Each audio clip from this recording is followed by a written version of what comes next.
Site ಕೊಡಿಸುವುದಾಗಿ ಲಕ್ಷಾಂತರ ರೂಪಾಯಿ ಪಡೆದು ವಂಚಿಸಿದ್ದಾರೆ ಹಾಗೂ ಹಣ ವಾಪಸ್ ಕೇಳಿದಾಗ ಮಂಚಕ್ಕೆ ಕರೆದು ಲೈಂಗಿಕವಾಗಿ ಅವಾಚ್ಯ ಶಬ್ದಗಳಿಂದ ನಿಂದಿಸಿದ್ದಾರೆ ಎಂದು ಮಹಿಳೆಯೊಬ್ಬರು ತಾಲೂಕಿನ ಮೇಳೆಕೋಟೆಯ ಮಹಶ್ರೀ ಶ್ರೀ ವಾಲ್ಮೀಕಿ ಗುರುಕುಲ ಪೀಠದ ಸ್ವಾಮೀಜಿ ಬ್ರಹ್ಮಾನಂದ ಗುರುಜಿ ಅಲಿಯಸ್ ಕುಮಾರ್ ವಿರುದ್ಧ ಗಂಭೀರ ಆರೋಪ ಮಾಡಿದ್ದಾರೆ.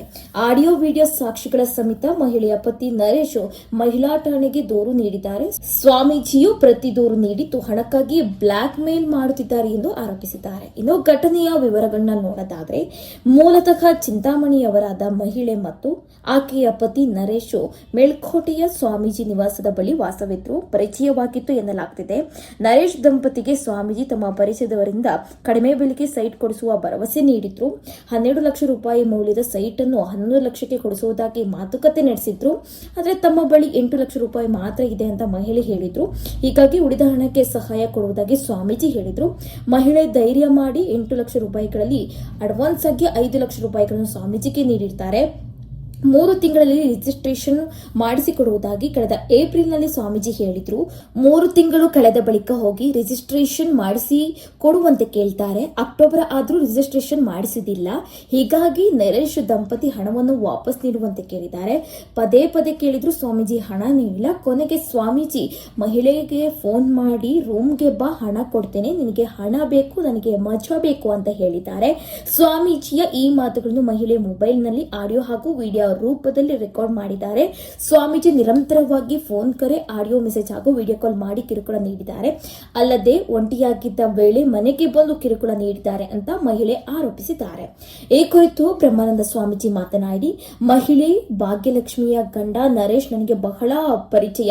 ಹಾಗಾಗಿ ಅವರು ನಮ್ಮ ಬಳಿ ಬಂದು ಒಂದು ಸೈಟ್ ಕೊಡಿಸುವುದಾಗಿ ಕೇಳಿಕೊಂಡಿದ್ರು. ಆಗ ನನಗೆ ಪರಿಚಯಕ್ಕಿದ್ದ ಒಬ್ಬರ ಬಳಿ 11 ಲಕ್ಷಕ್ಕೆ ಸೈಟ್ ಕೊಡಿಸಿದ ಕೆಲವೇ ದಿನಗಳಲ್ಲಿ ಈ ಖಾತಾ ಮಾಡುವುದನ್ನು ಸರ್ಕಾರ ನಿಲ್ಲಿಸಿತ್ತು.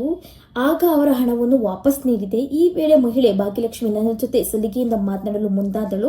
ಆಗ ನಾನು ಅವರ ನಂಬರ್ ಬ್ಲಾಕ್ ಮಾಡಿದೆ. ನಂತರ ಕೂಡ ಬೇರೆ ಬೇರೆ ನಂಬರ್ಗಳಿಂದ ನನಗೆ ಫೋನ್ ಮತ್ತು ಮೆಸೇಜ್ ಮಾಡಿದ್ರು. ಆದರೆ ಈಗ ಇಲ್ಲ ಸಲ್ಲದ ಆರೋಪ ಮಾಡ್ತಾ ಇದ್ದಾರೆ. ಅವರು ಮತ್ತು ನಮ್ಮ ಊರಿನಲ್ಲಿ ನನಗೆ ಆಗ್ಬಾರದವರು ನಮ್ಮ ವಿರುದ್ಧ ಷಡ್ಯಂತ್ರ ಮಾಡಿದ್ದಾರೆ. ನನ್ನ ವಿರುದ್ಧ ಮಾಡಿರುವ ಆರೋಪಗಳು ಸುಳ್ಳು ಎಂದಿದ್ದಾರೆ. ಹಾಗೆ ಸ್ವಾಮೀಜಿಯು ದೊಡ್ಡಬಳ್ಳಾಪುರ ಗ್ರಾಮಾಂತರ ಪೊಲೀಸ್ ಠಾಣೆಯಲ್ಲಿ ಪ್ರತಿ ದೂರು ದಾಖಲಿಸಿದ್ದಾರೆ. ఏం చూపిస్తువే ఏందో రొగ్గు చూపిస్తువే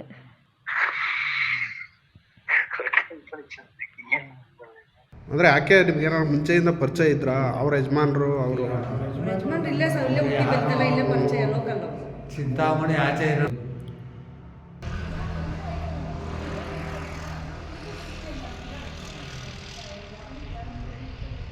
ಸರ್, ಅವರು ನಮ್ಮದೇ ಗ್ರಾಮದವರಾದಂಥ ಒಬ್ಬ ಮಹಿಳೆಯವರು ಒಂದು ಸೈಟಿನ ವಿಚಾರದ ಮೂಲಕ ನನಗೆ ಪರಿಚಯ ಆಗ್ತಾರೆ. ಅವ್ರ ಗಂಡ ಇಬ್ಬರೂ ಬಂದು ನನ್ನನ್ನು ಅಪ್ರೋಚ್ ಮಾಡ್ತಾರೆ. ನಾನು ಸೈಟಿನ ವ್ಯವಹಾರಗಳೆಲ್ಲ ಮಾಡೋದಿಲ್ಲ ಅಂತಂದಾಗ ಅವ್ರ ಗಂಡ ಚಿಕ್ಕ ವಯಸ್ಸಿನ ನಮ್ಮ ಜೊತೆಲೇ ಬೆಳೆದಂಥ ಹುಡುಗ, ಸ್ವಾಮಿ ನೀವಾದರೆ ಸ್ವಲ್ಪ ಸಮಾಜದಲ್ಲಿ ನಿಮಗೆ ಬೆಲೆ ಕೊಟ್ಟು ಸ್ವಲ್ಪ ರೇಟ್ ಕಡಿಮೆ ಮಾಡ್ತಾರೆ, ನಮ್ಮೂರಲ್ಲೇ ಹೊಸದೊಂದು ಲೇಔಟ್ ಮಾಡಿದ್ದಾರೆ ರಾಜಣ್ಣ ಅನ್ನೋರು, ಅವ್ರ ಹತ್ರ ಮಾತಾಡಿ ಒಂದು ಸೈಟ್ ಕೊಡಿಸಿ ಅಂತ ಹೇಳಿದರು. ಸರಿ, ನಾನು ಆಯಿತು ಅಂತೇಳಿ ರಾಜಣ್ಣ ಅವ್ರ ಹತ್ರ ಮಾತಾಡಿ 11 ಲಕ್ಷಕ್ಕೆ ತೀರ್ಮಾನ ಮಾಡಿ 5 ಲಕ್ಷ ರೂಪಾಯಿಗಳನ್ನು ಅಡ್ವಾನ್ಸ್ ಮುಂಗಡ ಹಣವಾಗಿ ಇವರೇ ತಗೊಂಡೋಗಿ ಅವ್ರಿಗೆ ಕೊಟ್ಟಿರ್ತಾರೆ. ನನ್ನ ಕೈಗೆ 1 ರೂಪಾಯಿನೂ ಕೊಟ್ಟಿರಲ್ಲ. ಮತ್ತು ನೆಕ್ಸ್ಟ್ ಡೇನೇ ಒಂದು ತೀರ್ಮಾನ ತಗೊಳುತ್ತೆ, ಏನಂದರೆ ಸ್ಟಾಪ್ ಮಾಡ್ತಾರೆ. ನಾನು ಅವ್ರಿಗೆ ಹೇಳ್ತೀನಿ, ನೋಡಿ ಅವ್ರಿಗೆ ಸೈಟ್ ಬೇಡವಂತೆ ವಾಪಸ್ ಕೊಟ್ಬಿಡಿ ಅಂತ. ಅವರೇ ಖುದ್ದಾಗಿ ಇವ್ರ ಮನೆ ಹತ್ರ ಬಂದು ದುಡ್ಡನ್ನು ವಾಪಸ್ ಕೊಟ್ಬಿಟ್ಟು ಹೋಗಿರ್ತಾರೆ. ಸೊ ಅಲ್ಲಿಗೆ ಮುಗಿಯುತ್ತೆ ವ್ಯವಹಾರ ಅದು. ಬಟ್ ಇವ್ರಿಗೂ ಈ ಮಹಿಳೆ ಏನಿದ್ದಾರೆ, ಬೇಕು ಅಂತ ನನ್ನ ವಿರುದ್ಧ ಷಡ್ಯಂತ್ರ ಮಾಡಿ ಇವ್ರ ಹತ್ರ ದುಡ್ಡು ತುಂಬ ಇದೆ ಅಂತ ಊಹೆ ಮಾಡಿಕೊಂಡು ಹೇಗಾದರೂ ಮಾಡಿ ಇವ್ರ ಹತ್ರ ಹಣ ಲಪಟಾಯಿಸಲೇಬೇಕು ಅಂತ ಹೇಳ್ಬಿಟ್ಟು ನನ್ನ ಹತ್ರ ಈ ಕ್ಲೋಸಾಗಿ ಮಾತಾಡೋಕ್ಕೆ ಸ್ಟಾರ್ಟ್ ಮಾಡ್ತಾಳೆ. ನಾನೇನು ಮಾಡ್ತೀನಿ, ಇವ್ರು ಯಾವಾಗ ಕ್ಲೋಸಾಗಿ ಮಾತಾಡೋಕ್ಕೆ ಸ್ಟಾರ್ಟ್ ಮಾಡ್ತಾರೋ ನಾನು ಇವರ ನಂಬರ್ಗಳನ್ನು ಎತ್ತೋದಿಲ್ಲ, ಬ್ಲ್ಯಾಕ್ ಲಿಸ್ಟ್ಗೆ ಹಾಕ್ತೀನಿ. ಇವ್ರ ನಂಬರ್ ಎತ್ತದೇ ಇದ್ದಾಗ ಬೇರೆ ಬೇರೆ ನಂಬರ್ಗಳಿಂದ ನನಗೆ ಫೋನ್ಗಳನ್ನು ಮಾಡ್ತಾರೆ. ಆ ನಂಬರ್ಗಳು ಎತ್ತದೇ ಹೋದಾಗ ಇವರು ಫೇಸ್ಬುಕ್ಕಲ್ಲಿ ಮೆಸೆಂಜರಲ್ಲಿ ಮೆಸೇಜ್ ಹಾಕಿದ್ದಾರೆ ನನಗೆ, ಸಾರಿ ಪ್ಲೀಸ್ ಕಾಲ್ ಮೀ ಅಂತೇಳಿ ತುಂಬ ಮೆಸೇಜ್ಗಳು ಹಾಕಿದ್ದಾರೆ. ಕೆಲವು ವಾಯ್ಸ್ ಮೆಸೇಜ್ಗಳನ್ನು ವ್ಯಾಟ್ಸಪ್ಪಲ್ಲಿ ಕೂಡ ಹಾಕಿದ್ರು, ಅವೆಲ್ಲ ನಾನು ಡಿಲೀಟ್ ಮಾಡಿಬಿಟ್ಟಿದ್ದೀನಿ. ದಯವಿಟ್ಟು ಮಾತಾಡಿ, ನನ್ನ ಹತ್ರ ಮಾತಾಡಿ ಅಂತೇಳಿ ವಾಯ್ಸ್ ಮೆಸೇಜ್ಗಳನ್ನು ನಾನು ಡಿಲೀಟ್ ಮಾಡಿದ್ದೇನೆ. ಬಟ್ ಇವರು